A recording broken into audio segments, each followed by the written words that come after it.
Jeffrey Ronning, and I want to thank you for joining me here on the EKG Induction DVD.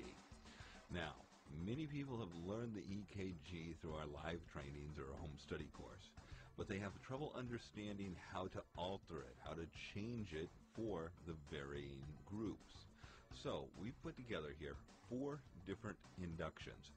We've chosen specifically these 4 inductions so that we could show you a variety of problems. These are what I would consider high maintenance inductions.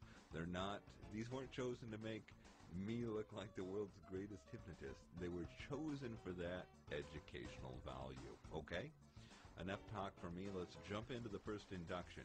And let me give you some things to look for. First off, I want you to know that I ask them to inhale typically more than I would usually because I'm having trouble getting compliance. In addition to that, you're going to hear some monitor problems. This had a built-in sound system at this theater. We were dealing with a sound guy who was terrific, but you'll hear me deal with those. You'll also notice, I want you to realize that as I do an arm lift, I don't do it for everybody. I only do it with the people that I'm having a difficult time visually noticing how relaxed they are. If I can see how relaxed they are, then I certainly don't need to waste the time lifting their arm.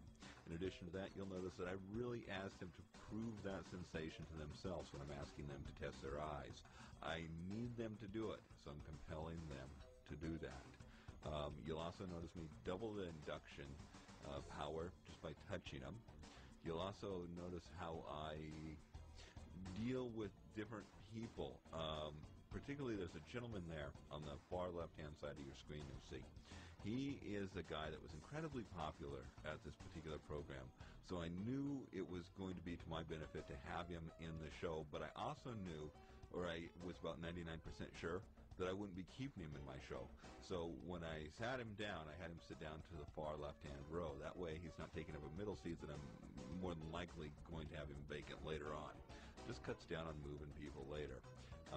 So you'll see that I gave him a little extra attention with an eye catalepsy test and things along those lines.